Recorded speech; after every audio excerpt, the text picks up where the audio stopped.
Jigden Tori Changto Tawe Mik, Silam Kambetube, Nyesune, Deletawa Dinjan Lamata, Jitsu Kimbetela Gubetu.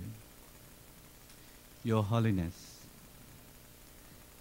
His Eminence Ganden Rinpoche, Most Venerable Khamba Lama, Honorable Gary Hauk, Honorable Lobsang Nyandak, Your Excellency, Kaluntiba Professor Samdon Rinpoche, Your Excellency Gary Rinpoche, Venerable members of the Sangha, and most distinguished chairs, speakers, panelists, and the conference participants.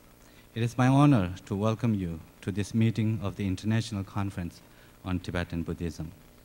My name is Lobsang Tenzin, and I'm the director of Emory-Tibet Partnership, a program designed to bridge and enrich the Western and Tibetan traditions here at Emory and beyond. For an auspicious beginning to this conference, I would like to invite the Venerable monks of Drepung Losari Monastery to offer the brief invocation chants.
Thank you for these auspicious prayers.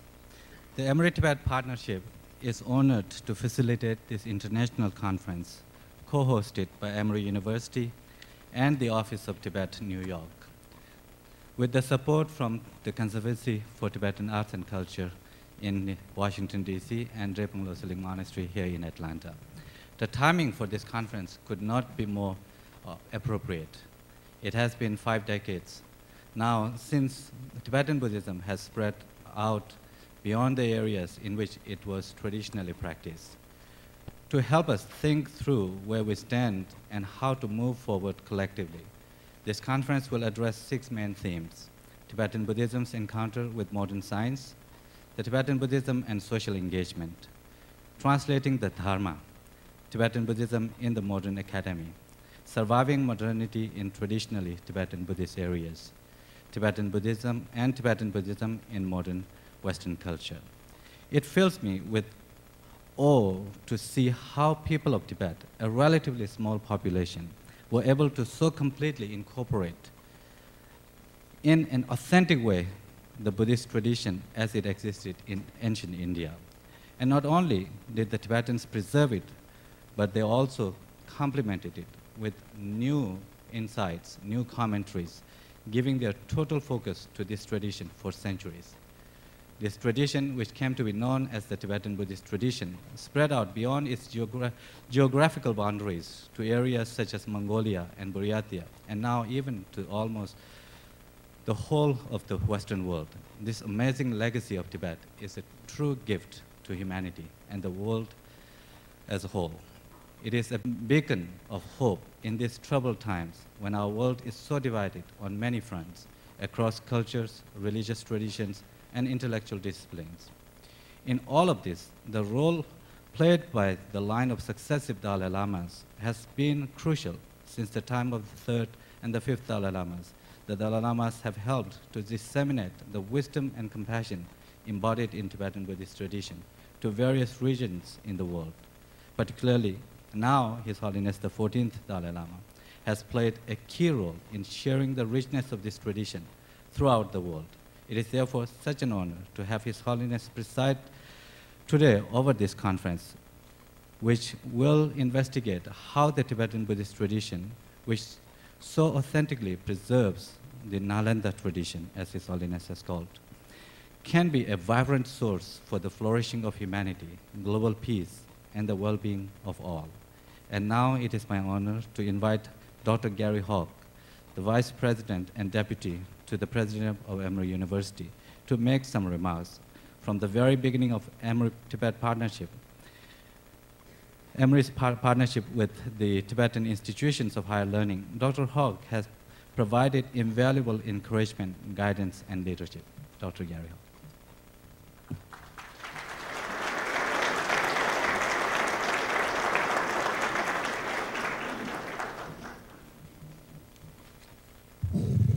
Good morning to all of you. Greetings. I bring salutations on behalf of President Jim Wagner, the faculty, the staff, the alumni, and the students of Emory University. It's a great delight to have you here and to welcome you on behalf of our community. As an internationally engaged community of scholars, Emory is indeed privileged and honored to welcome this august gathering, this exuberant gathering on this auspicious occasion. As you examine the past achievements, the present challenges, and the future prospects of Tibetan Buddhism. As an ethically engaged community, Emory University takes inspiration from your own personal and collective commitments to working toward and effecting positive transformation in the world. I might say that the religious heritage out of which Emory University has grown is the heritage of Christianity, specifically in the form of Methodism. And it is a tenet of Methodist Christianity that our claims of faith need to be examined in the light of the word of Scripture, the reality of experience, and the application of the powers of the mind, especially through reason, to examining claims of truth and claims of faith. And as we have learned from His Holiness through his many visits to our campus, this is a tradition, a tenet shared by Tibetan Buddhism. That is, that all claims must be examined in the light of reason and experience. And so it is altogether appropriate, fitting, that Emory University and this conference should collaborate over these next couple of days. We wish you every success in your work together during this time. Thank you and welcome.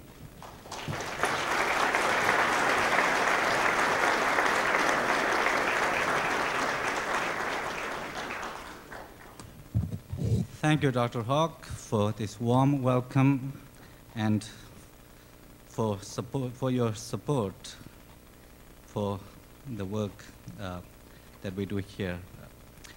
It is my honor now to invite Honorable Lobsang Nyandak, the representative of His Holiness the Dalai Lama to the Americas and the co-chair of this conference, to give his remarks.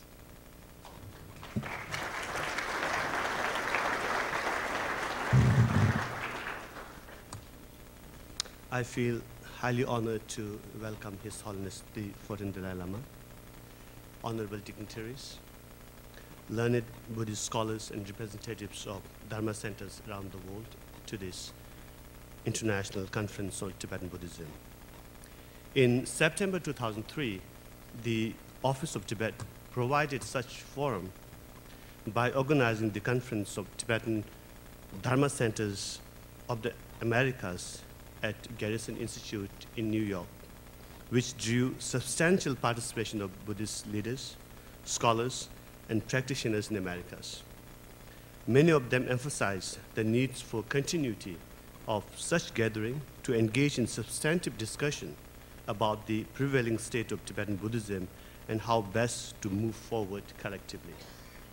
Today, after a considerable gap, we were able to convene this conference in partnership with Emory University, who not only facilitated the smooth planning process for a conference of this nature, but also brought the conference to a new level with a wider agenda, taking into consideration the evolving role of Tibetan Buddhism in modern society.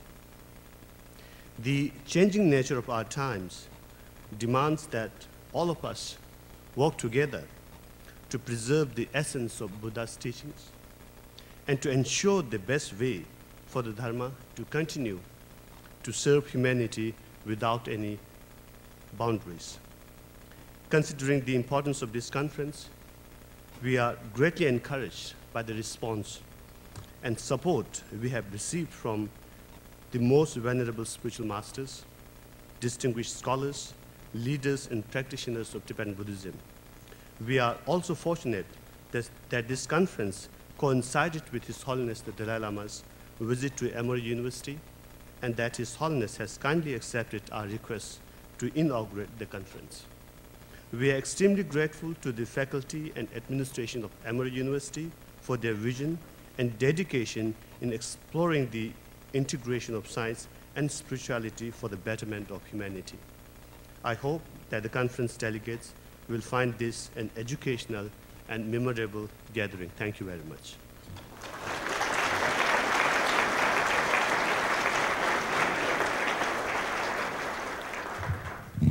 Thank you, Lobsang Nyandak.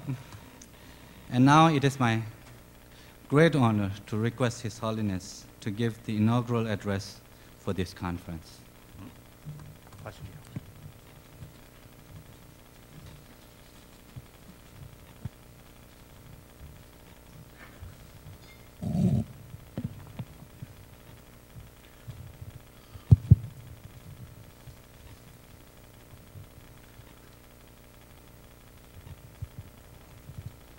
I think better to speak Tibetan, maybe.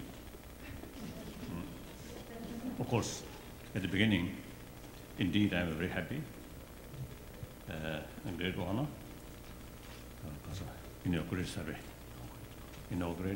this conference. And quite a number of people gathered here. including some scientists.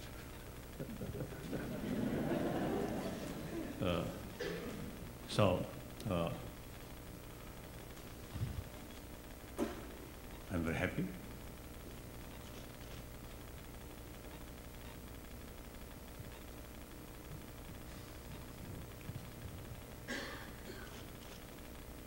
Since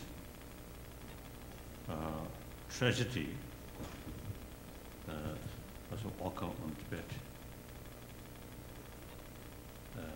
and particularly since 1959, fortunately, quite a number of learned gurus and also scholars and students escape. And since our main sort of concern is Tibetan Buddhist culture with Tibetan Buddhism, it's something not only ancient one, but also relevant to today's world. Therefore, we really make every effort for preservation of Tibetan Buddhist culture and Buddhism. So in India, now last 51 years, we quite well established various Buddhist tradition, and also including Pen tradition. So I think over 10,000 monk students carry study, and also we found opportunity to help or to serve some Mongolian students, few hundred, and also I think from Himalayan range over 5,000-6,000. They also now study in our various different monastic institutions and also nunnery. So in the meantime, in 60s, 70s, gradually some our guru visit in different parts of the world, and then eventually they also set some sort of Buddhist center.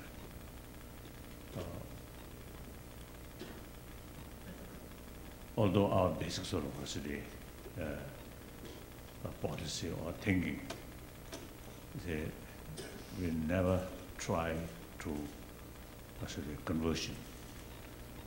We missionize. We believe it is much safer and suitable, useful to preserve one's own tradition. So in the West, Judeo-Christian tradition is the background. However, among millions of people from such a tradition, some individual, not like here, most of you, traditionally non-Buddhist. So you see, you find the Buddhist tradition, Buddhist way of approach is something not only new, but also is something more suitable to one individual. So, one way, the tragedy, one way, so very sad, very destructive. One way, it creates new opportunity. And then also, now in modern time, the distance is not much relevance. So now, speak. 당연히 디슈니 되어서 together 된 그 가서 그 시주나 소나 시제 Tempa Jiden Council Chamber, Tempa New Shin to Sawa, Tenzi Punushin to Timber, Tempa Yurin, the Dreshi Shop, Chili Songa Nanshin. Ta Sangha Tempa, Zomnitica Native. Ta Karkashimur Slona, Tenzi Punish to Timber said the Kashmir. So just as the monks chanted one of the verses in the invocation chanting, there is a particular prayer which says that the teacher, the Buddha, comes into the world, and may the teacher, the Buddha, come to the world, and may the teaching shine brightly like a sun in the world, and may the upholders of the teaching be harmonious among themselves, and may the teachings of the Buddha remain for long. So just as the invocation of this prayer states, the fact of this world is that the Buddha's teaching is part of the global heritage, and the Buddha Dharma is part of that religious landscape. So what is important on our part is for all these upholders of the Buddha's teaching to be harmonious. Frankly speaking, why we try to promote harmony among the different religious traditions, that means Christianity, Islam, different Hinduism, Jainism, and Judaism, and so on. Within Buddhist, now for example, the relation or contact between Theravada tradition or the Pali tradition and Sanskrit tradition is not adequate. Then within Tibetan community, Tibetan tradition, it seems to me each emphasis too much the branches, forgetting or neglecting about the basic. The main trunk.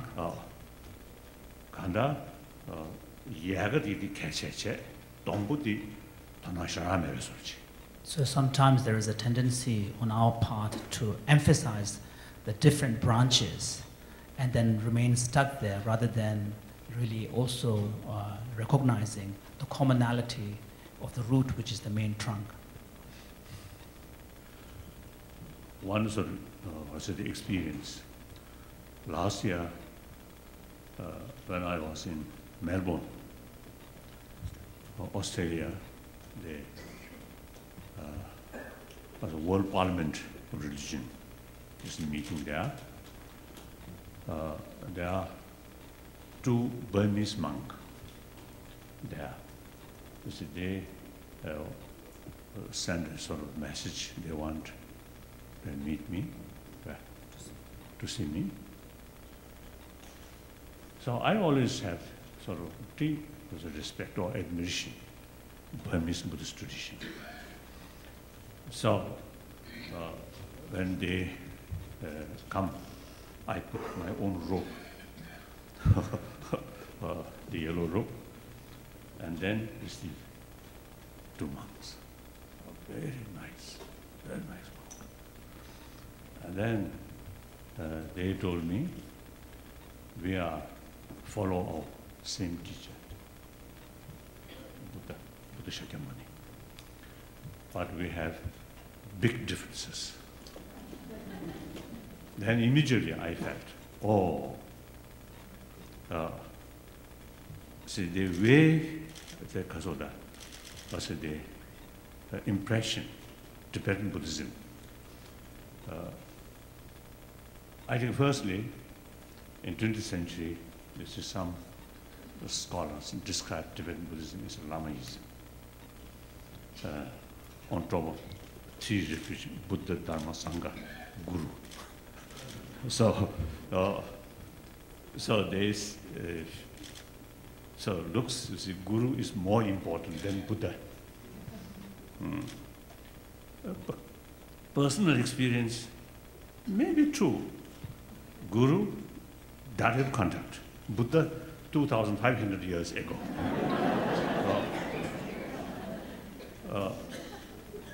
But the Guru happened because of Buddha's teaching. So ultimately, Buddha is the main sort of the preacher, main teacher. And then also, Tibetan, I think, found the sacred dance, right, with mask. And also, you see, each monastery, every year, carrying some puja, suppose destroy, or say, the negative, evil forces. But now shows it failed. I think over, at least I think, last several centuries, every monastery is at the end of the year carrying these kind of puja and dance. These become something like the social custom, losing the real essence of Buddha Dharma. And people chanting, and learn by heart, take books, whole day chanting, but without knowing the meaning. What use? And real Buddha Dharma become something like social way of life. Not really serious how to develop these inner spiritual quality and how to climb step by step up to Buddhahood. Whole Buddha Dharma become like lip service. It's sad. That does not mean, of course, the entire Tibetan like that. No. There are people really spend because of the whole their life like hermit way. So then, and then also, you know,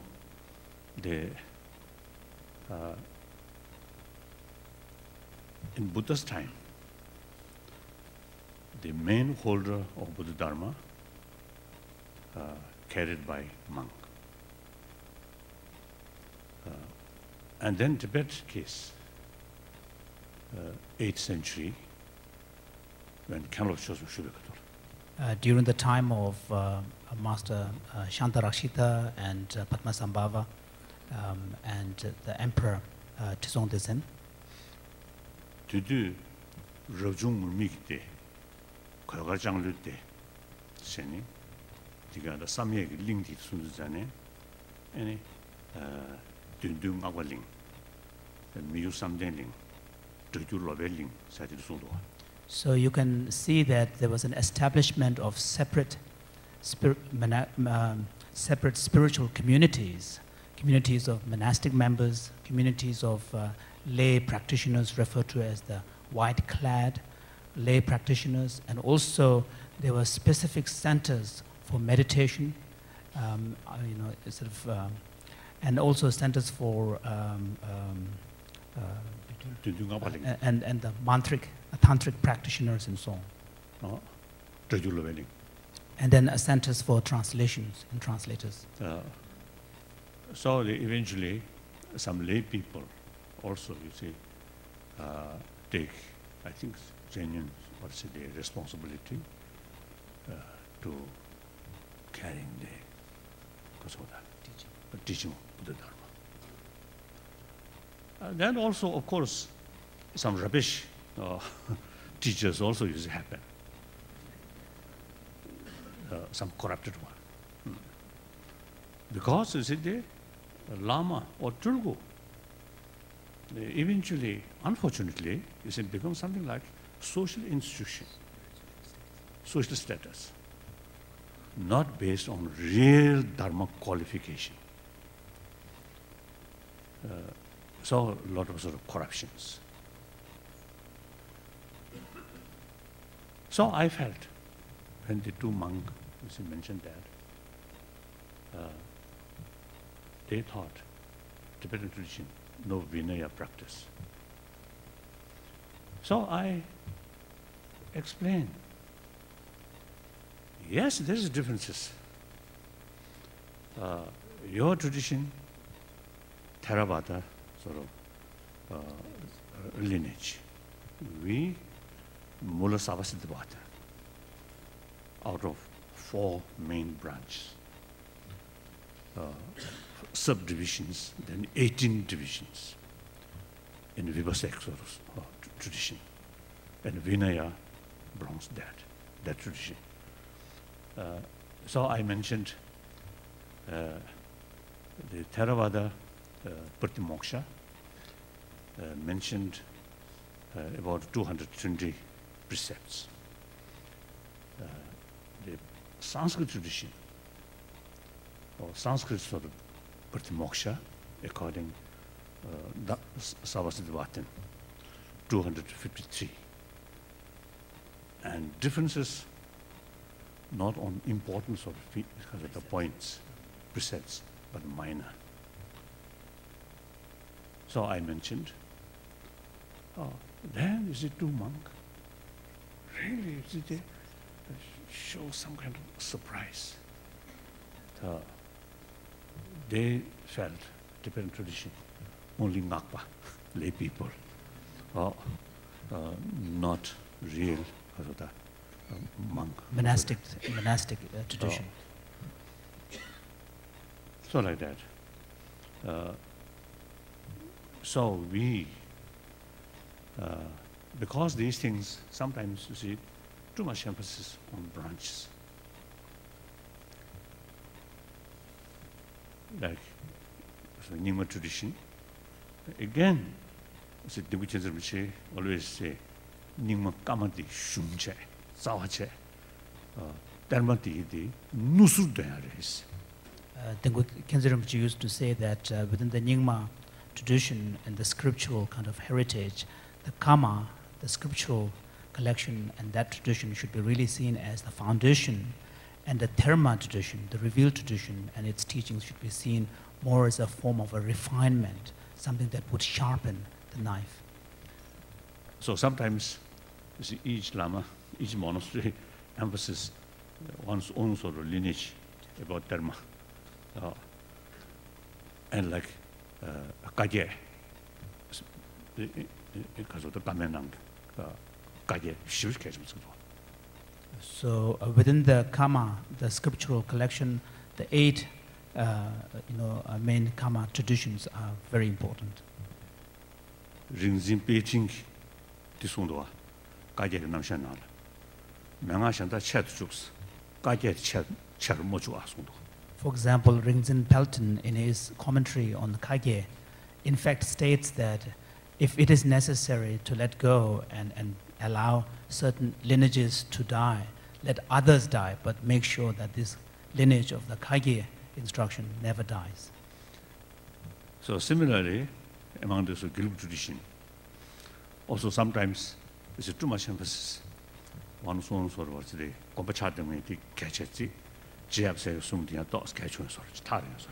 similarly, in the Gelug institution, sometimes we see the tendency to emphasize the textbooks authored by the founding Lama of the monastic institution. Different colleges, and then kind of treating the writings of Tsongkhapa and his 2 principal disciples as being somewhat secondary. Oh, and then basically all, sort of lacking to go to those root texts wrote by Nalendra masters, and of course Buddha's own sort of scriptures. So last now, I think more than 40 years, number of occasions, I asked those big monastic institutions, now please study more these root texts. Then another sort of thing. No, not much time. Finish now. So now is my 2 points I want to tell you here. like this kind of meeting, known each other, and also you see some discuss and exchange different experiences. And more centers, more and more sort of people, they are also, you see, naturally, also you see danger of corruptions, danger of degeneration. So we must discuss about these potential danger. It is, I always say, I always say that let others do the praising and so on, commenting and so on, but within ourselves, we should seek out the potential faults and ways to remedy them. That's important. That's one thing. The second, as I mentioned earlier, all centers should pay more attention about our root, the traditions. That's an island tradition. All the Tibetan traditions. Pembo also. So before Buddhism came, this is different. But after Buddhism came, many scholars from many masters from Tibetan tradition who study Buddhism and also practice Buddhism. These Nalanders are also the masters like that. So all our root come from Nalanda. So it is important to pay more attention, study these root texts. Then there's common for everybody. If you too much emphasis on the branch, then there are so many differences. Branch supposed to sit there, so branches are generally there to actually help strengthen the root and the main trunk. So of course, you know, if you forget the main trunk and the roots, how can a branch alone even survive? There sometimes people call Khasa age, new age. So one time in France, you see, I noticed some people, you see, they prefer new age.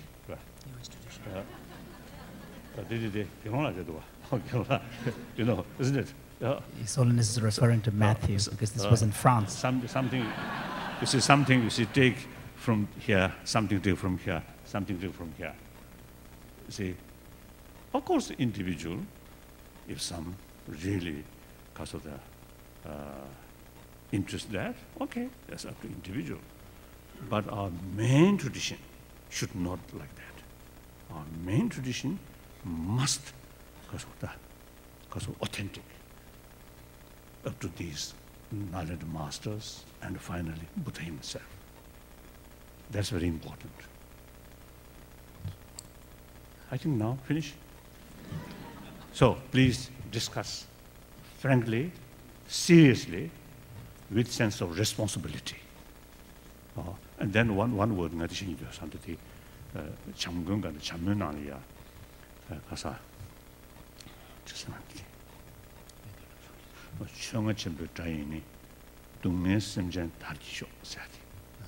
So I would like to conclude by citing from Maitriya's prayer on loving kindness. There are two lines which says that through the loud drum of Dharma teachings, may the sufferings of all beings be dispelled.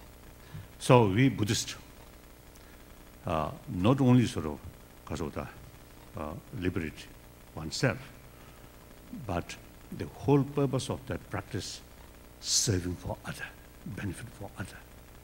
So you're serving to other in various levels, in various forms, as much as possible. That's important. Then another word, Buddhism change. Tambajik means sumdushin. Pangtu kyo pachi savan, dini matu ranga kyo yin, ngandona ki tamba ditu souls. And di shu de di sondoa. Tatal tuba taki tamba ni gongmang so chin tata. And kasa, timanum tabdan tembe tusu ringeni taban deba taki pagyu kis.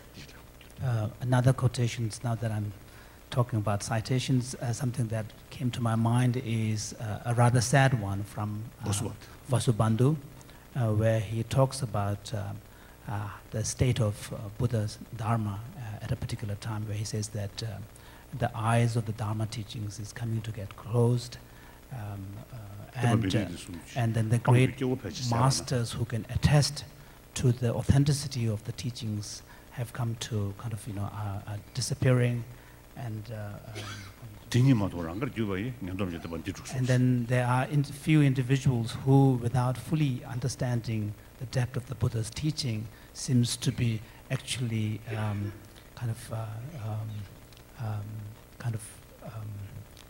creating great disturbances within the defiling the purity of the Dharma. And then in the next verse, he goes on to say that. No, not next verse. Next verse, another thing that I can't remember.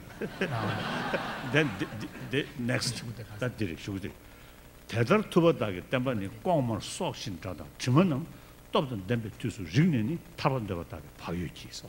So then he actually gives an advice to those who wish to seek liberation to pay heed, because the teachings of the Buddha is like a life force, and one should not kind of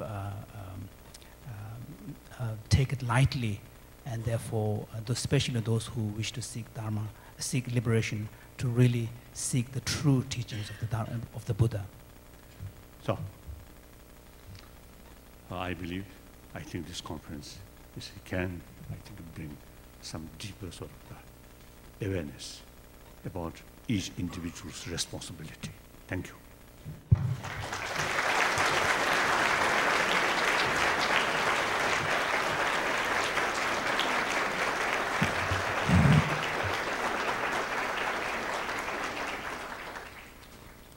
Your Holiness, thank you so much for sharing with us your great wisdom and for setting the tone for the next 2 days for this conference. We will take to our heart your injunction to work towards the preservation of the authentic spirit of the Nalanda tradition by maintaining the harmony that among the various traditions of the Dharma here, and all the pieces of advice that Your Holiness has given us today as we meet and discuss over the following sessions. And we hope that this will lead to the flourishing of the Tibetan Buddhism throughout the world and towards the alleviation of the suffering of the world.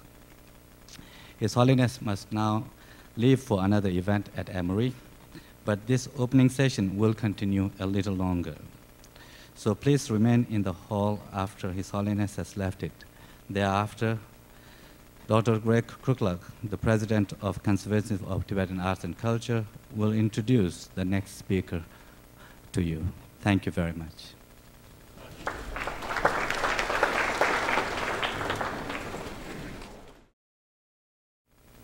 Good morning again. My name is Greg Kruglak. I'm the president of the Conservancy for Tibetan Art and Culture, one of the co-hosts of this event. It's truly an honor to be here today and to see this conference flourish and to have received the advice of His Holiness the Dalai Lama. I think we're all inspired to move forward now and have a very successful conference. I'm here now to introduce our next guest, who I was privileged to work with for the last, actually 2 months in Mongolia. This is the His Eminence Choge Khamba Lama, the head of Ganden Techeling Monastery in Mongolia, and the head of the Mongolian Buddhist Center. I have come to appreciate the enormous challenges facing Mongolia and the reemergence of Buddhism in Mongolia today. As many of you know, Buddhism in Mongolia went through an extremely difficult period in the 1930s. It was virtually eliminated under the Soviet occupation. monasteries, virtually all the monasteries were destroyed. Many of the monks were killed, imprisoned, put in the army. And they're only now beginning to reemerge from this very difficult period. And it is thanks to leaders such as His Eminence Khamba Lama that this is possible. They are struggling under conditions that are truly difficult to imagine. And it was a privilege to work with Khamba Lama and his colleagues at Ganden Monastery to see and to really begin to understand firsthand how they are struggling and how they are devoting their lives to helping Buddhism reemerge in Mongolia. We held a conference 2 weeks ago that dealt with the future of Mongolian Buddhism, but we also had a separate meeting. This is with many distinguished lamas from all over the world, lamas and scholars who came, and we were able to discuss the Nalanda tradition as well. It was a very successful meeting, and His Eminence Khamba Lama is here now to give us a short briefing about the results of that meeting, and it's my honor to welcome him.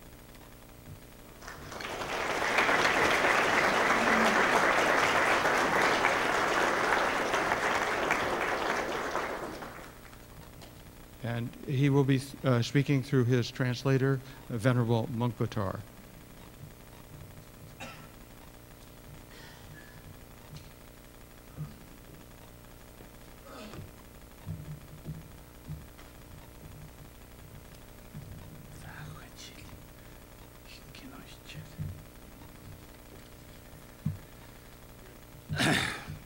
Монголын бурхан шашны шашин сэдвт олон улсын ангадгаар эзэмшилгээний бахарлын тухай би энд та бүхэндээ айлтгах гэсэн юм аа. Дээрхийн гэгээн далай багш болон өөр олон хотог төвлгаадуудын соёрхон морилсон энэ чухал хурал дээр үг хэлж байгаадаа би туйлын баяртай байна. Юуны өмнө энэхүү сайхан хурлыг зохион байгуулж байгаа Emory-гийн их сургууль, Төвдийн алба, Бэрээвэн лосоолын хийд болон Төвдийн урлаг соёлыг хадгалан хамгаалах төвийнхэнд шин сэтгэлийн талархлыг хэлье. Report on their first international conference on Mongolian Buddhism. I am humbled by the honor conferred on me to speak at such prestigious gathering blessed by His Holiness the Dalai Lama and many other eminent Rinpoches. Before I start my brief presentation, I would like to thank Emory University, the Office of Tibet, the Drepung Losang Monastery in Atlanta, and the Conservancy for Tibetan Art and Culture, with a special thanks to Emory University for hosting this wonderful event.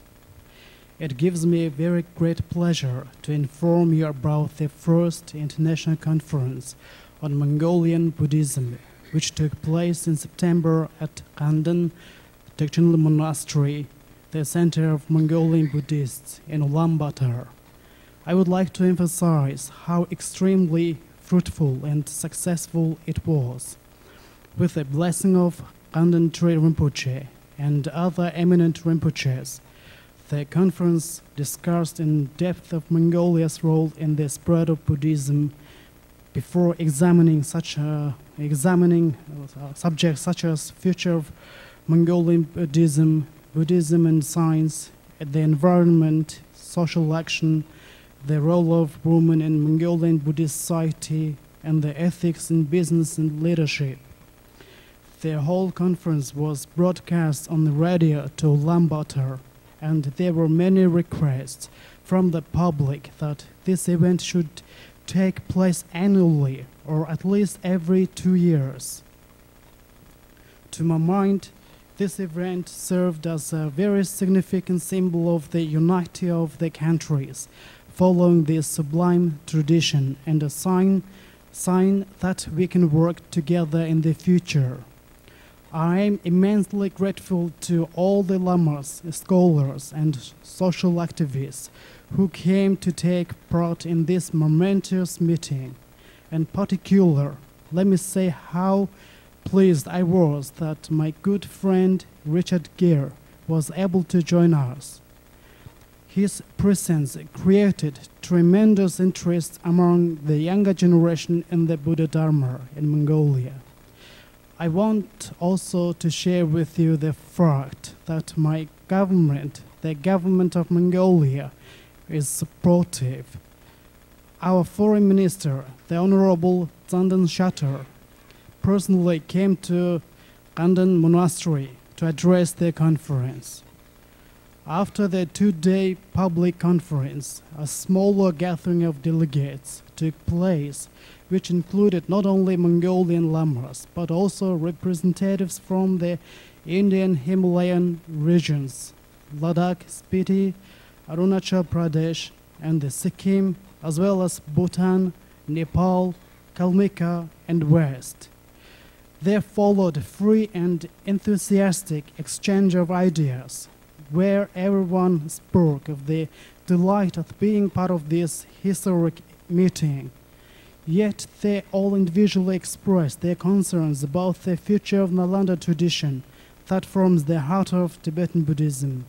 There was a wide approval of the need to create a common platform, one Buddhist organization, to serve this tradition in all the regions of the world where it is upheld. The representatives from Bhutan, Nepal, and Kalmyka were especially supportive and offered to host the next gatherings to take this initiative further. In addition, the conference delegates complimented the recent decision of the Mongolian government to institutionalize and recognize the incarnations, including Geshe Lobsang, the spiritual leader of Mongolian Buddhism. Owing to unfortunate circumstances, the 9th Geshe Lobsang has been unable really to serve the benefit the Mongolian people. However, he recently made a statement saying that since he had been unable to serve the Mongolian people, he would be reborn in Mongolia as a Mongolian in order to serve Mongolian Buddhism. This declaration of his, it must be said, has completely fulfilled the deepest wishes of people of Mongolia. Furthermore, the decision of the Mongolian government to grant citizenship to the 9th Geshe Lobsang complements this process. When I explained that the present Geshe Lobsang Rinpoche had given his word that he would be reborn in Mongolia, it opened up the whole question of His Holiness the Dalai Lama's reincarnation. The entire gathering expressed in varying degrees the deep concerns about the future of the institution of the Dalai Lamas. Being mindful of the plight of the Panchen Rinpoche, the dual role of His Holiness the Dalai Lama was acknowledged that while he has a historic and moral role as a leader of the Tibetan people, at the same time he is also the preeminent leader of the Nalanda tradition. It was felt that his later role as Buddhist leader places this question squarely within the realm of the teacher and student relationship, and means that not simply the Tibetans, but all Buddhists following this tradition should have a voice on this issue, which would include the determining of the future institution of the Dalai Lamas. We Mongolian Buddhists are fortunate today to live in a free and sovereign nation. Therefore, we are keenly aware of the special responsibility that we must shoulder.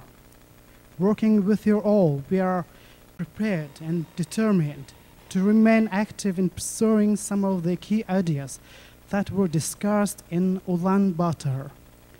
This includes the establishment of the common platform or international organization that represents our shared tradition and that will allow us to work together to make the Buddha Dharma an important instrument in creating a more compassionate world, while at the same time preserving our distinctive institutions. Монгол зохиогдсон хордын үеэр Бурхны шишний өөр уламжлалуудыг оролцуулсан хорлонд тэдгээрийг хамтран ажиллахад чухал алхам болж ирээдүйд Бурхны шишний хөгжүүлэхэд баттай суурь болж болохыг нийт төлөөлөгчид онцлон тэмдэглэж байсныг дурдхан зүйтэй. Бурхны шишин баян дэлхий даяар тэр дундан баруун дэлгэрч байгаа энэ үед Атланта хотод зохиогдож байгаа шиг хорлууд нь Бурхны шишинтнуудыг агуу их хүнд итгэл эвх нэгдэл түргэж чадна гэдэгт би итгэж байна. Та бүхэндээ баярлсан талархсан илэрхийлье. I would again like to thank Emory and the other sponsors for organizing this important gathering. During our recent conference in Mongolia, it was emphasized by many participants that regular or coordinated meetings of the various Buddhist traditions would be a crucial step and bring stability to our work together, as well as playing an important role in the future development of Buddhism, particularly with the spread of our traditions around the world, and especially here in the West. Gatherings such as this one here in Atlanta can only lead, I believe, to greater respect and harmony within Buddhism at large. Thank you very much for your kind attention.